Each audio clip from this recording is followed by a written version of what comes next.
Hey guys, I'm sure you've kind of guessed by now that this video is going to be about rough alignment.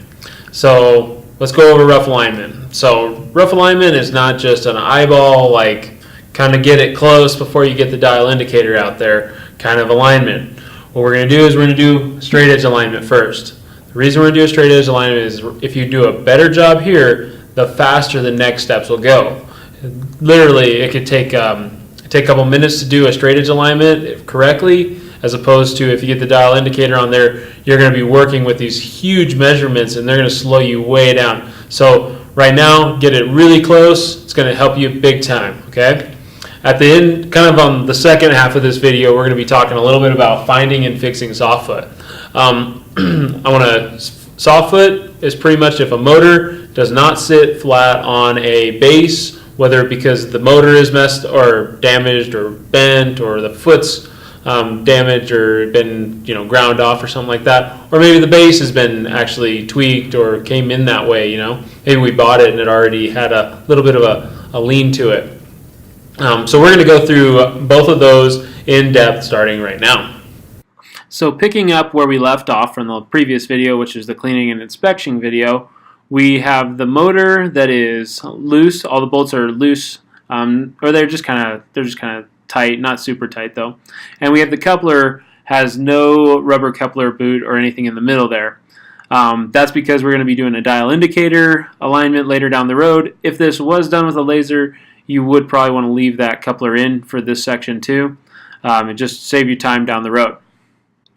Another thing that I'm going to try to point out multiple times throughout this class is the pump to the left over here is considered a fixed plate or fixed, while the motor to the right over there is considered movable or stationary. You're going to hear those terms quite a bit, so you want to make sure you kind of get that in your head.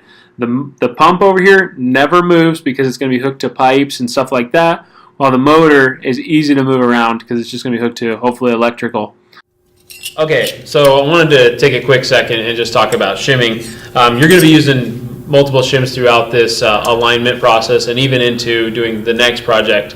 So I really just wanted to go over, there's a few things I want to make sure you know. One thing, sizing. You want to make sure that the size, because they come, this is a 3x3, this one's a 2x2, and this one is a 1x1. Each one of these is set up to do a specific size of motor or pump that needs to be shimmed. So make sure when you're fitting yours in there, they look correctly. And we're going to go ahead and show you really quick what that would look like. I just wanted to show these shims kind of side by side before we show you how to install them. Over on the right here we have the largest shim, and then in the middle we got two, and then lastly we have the 1-inch. So hopefully that gives you a good idea about the different sizing. Like I said before, they need to match the size of the feet you're working on. Next, I just wanted to show you a size comparison when they were installed. As you can see, that 3-inch is way too large for that foot. There's a lot of slop in there, and they just wouldn't fit right, and there'd be a lot of extra. So next we're going to put in that 2-inch, and as you can see, it actually fits really quite nice. No extra hanging out. The foot's not any bigger than what the shim is. But we went ahead and we put the 1-inch in here just to kind of show you how that would look. And this one is way too small. You can see the foot just totally covers it up. And there's just not enough surface area for that particular shim. So we're going to put that shim in. And when you're installing shims, you want to push it all the way against the throat, the bolt all the way against the throat, and then pull it back about 1/8 of an inch. This is so that bolt doesn't come in contact with the shims. It doesn't really matter with this thick shim, but you get to the smaller ones, and they can actually catch the threads and then crinkle up underneath.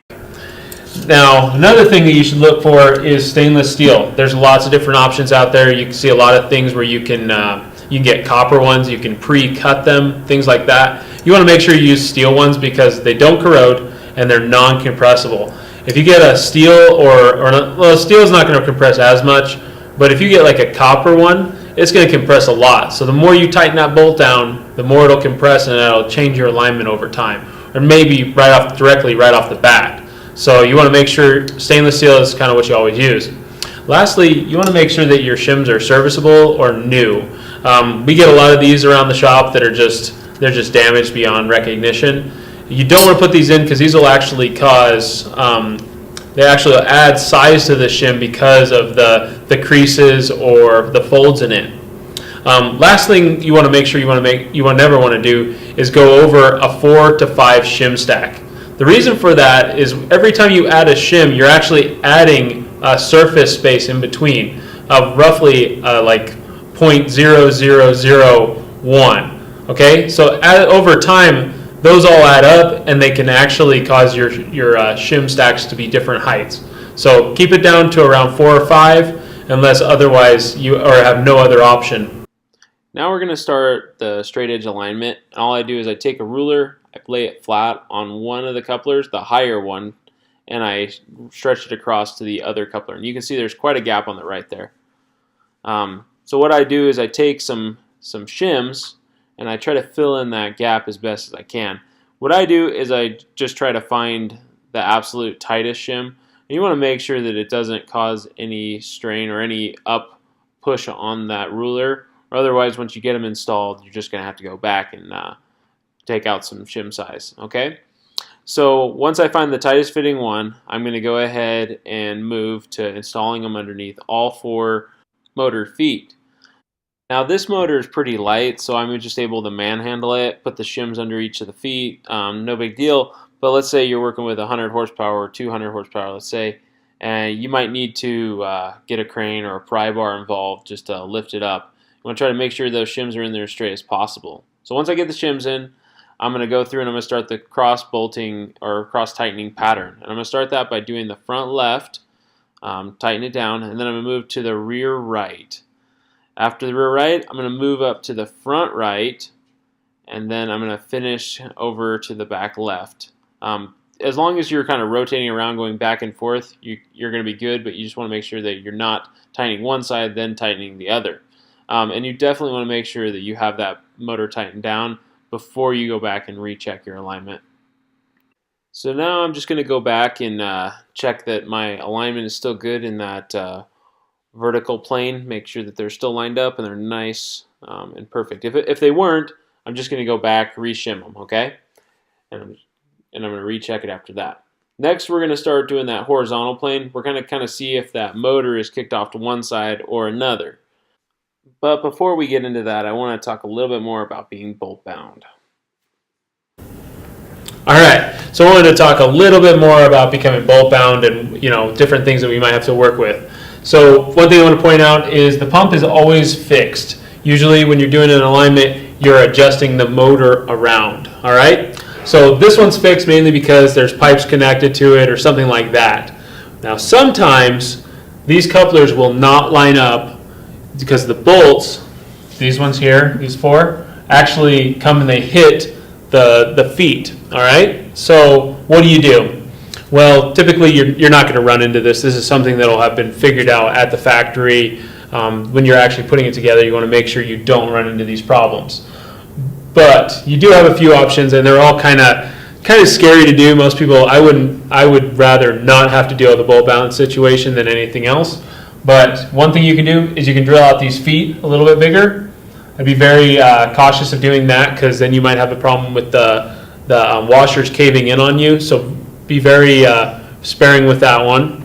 Or you can actually take your bolt head and machine those out. So if you had a bolt that looked like this, let's say this was your bolt, you could come in and put in the lathe and machine out some slots to make this a thinner bolt right here.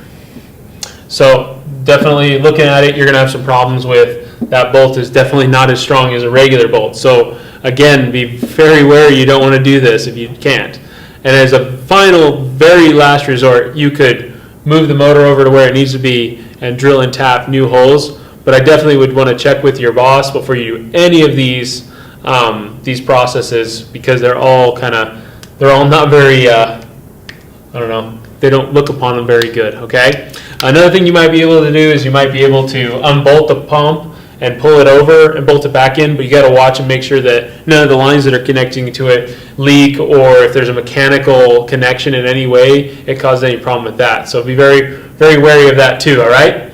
So that should be everything you need to know about bolt bound. We're not going to get into any fixing this in any way because this is a very rare occasion that you're going to come across this, all right? So back to doing the horizontal alignment. First thing I'm going to do is I'm going to loosen up all the bolts, and I'm not going to loosen them a heck of a lot. I want to be able to push it over and move it in small increments. I don't want it to slide way over, okay? Now again, if you can't do it by hand, maybe you're working on a big motor, you might have to use a pry bar or some sort of, some way of pushing it around, okay? So don't be afraid to do that if you got to. Now I'm going to grab my ruler again, and I'm just going to check to see what the side-to-side alignment is. And I'm just going to bump it around as necessary. This one could take multiple times. You're just going to move it, go back, look at it, move it, go back, look at it. Again, I want to repeat to you guys, the more time you spend here and the closer you can get it, the more time you're going to save in the next step. So take the time now. We're just going to go ahead and tighten that motor back down. Make sure again to use that cross or tightening technique every time. And then I'm just going to go ahead and I'm going to run through all of the different planes, and I'm going to quickly show you a close-up of the side view and then the top view, okay? And just show you that I made sure they are as perfect as I can possibly get them. After I show you that, we're going to be completed with the rough alignment, and we're going to go ahead and begin the soft foot checking, okay?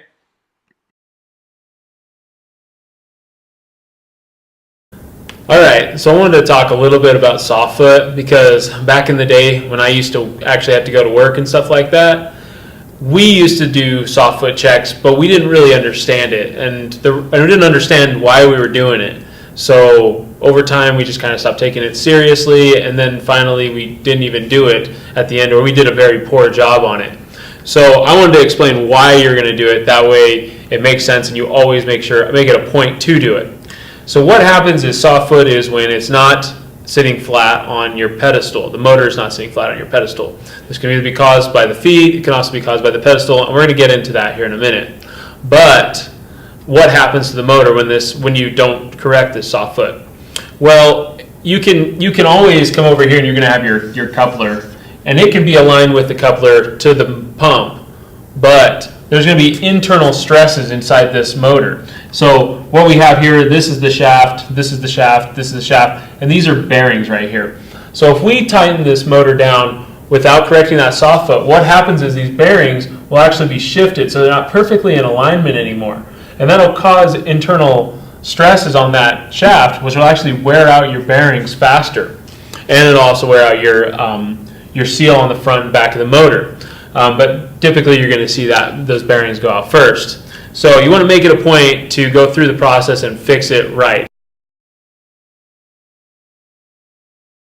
So I wanted to talk real quick about the types of soft foot that you're going to see. Now, in reality, there's two different types, but it could happen four different ways. One, you could have a foot that's bent, or you can have a base that's bent, or has like a low spot in, or something like that. So we'll talk a little bit about that. Maybe I'll try to draw that a little bit for you here at the end. But there's going to be two types: parallel misalignment, and the main thing we're trying to point out here is the space in between here is less than over here, okay? So, or actually is more over here. So you would need to add a couple of shims in here to make this thing sit level, all right? This can happen probably straight from the factory. You will typically see this, especially on cast motors. So take the time, look for it. This is a really easy one to fix because you just have to slide a couple shims in there.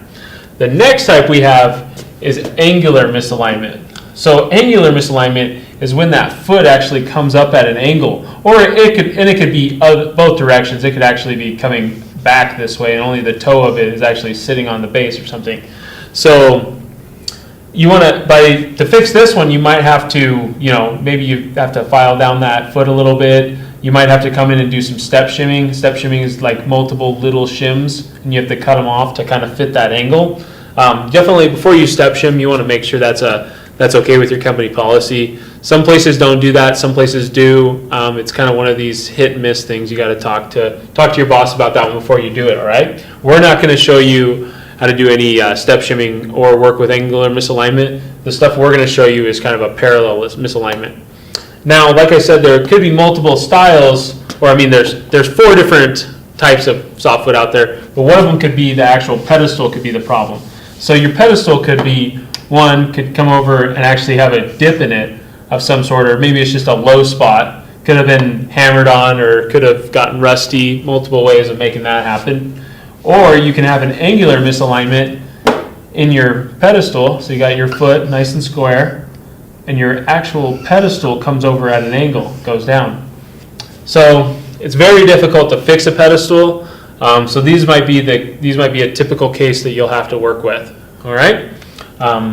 So that pretty much concludes the types of soft foot. What we're going to do now is just go out and show you how to fix that. So now that we're back in the shop, I'm going to go through and just loosen up all the bolts, and I'm going to do them pretty loose at this point, because what we're going to do is we're going to try to see if that motor is applying pressure to all four of those shims equally. And what I'm going to do is I'm going to go around and I'm just going to grab the tab there and see if it moves. If all of them are tight, you can maybe press on them a little bit with maybe a screwdriver or a pry bar just to see if they move, if one moves easier than another one.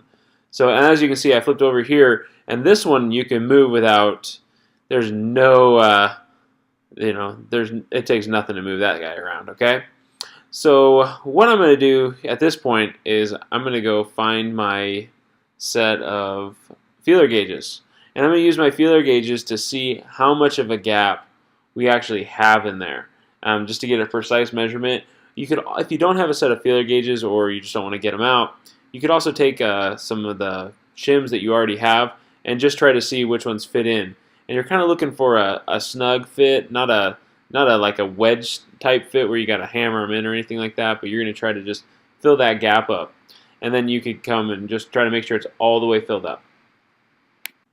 So I was unable to find one shim to fill that space. I think it was kind of an odd size, like a 7 or a 9 thousandths increment or something like that. So I went ahead and had to double up two of them, one lighter or smaller than the other. Now, after I got it put in there, I could just tighten it back down and then double check my alignment. I'm good to go. Or I want to show you this other way of setting up to check soft foot. And all I've done is, we only did it on the foot that we could easily see that had some soft foot. We put a dial indicator on it, and we just tighten that bolt down, and then I'm going to show you the action of us loosening it up. And you're going to see that as it's loosening up, that dial indicator is being pressed in by that foot that's moving up. Okay? And just kind of goes to show you that how much strain it's actually putting on that motor. At this point, you could add the shims that you needed to, tighten it back down using that cross bolt pattern, and then you would just go recheck that alignment and you'd be all done. And that would conclude our video on rough alignment and finding and fixing soft foot.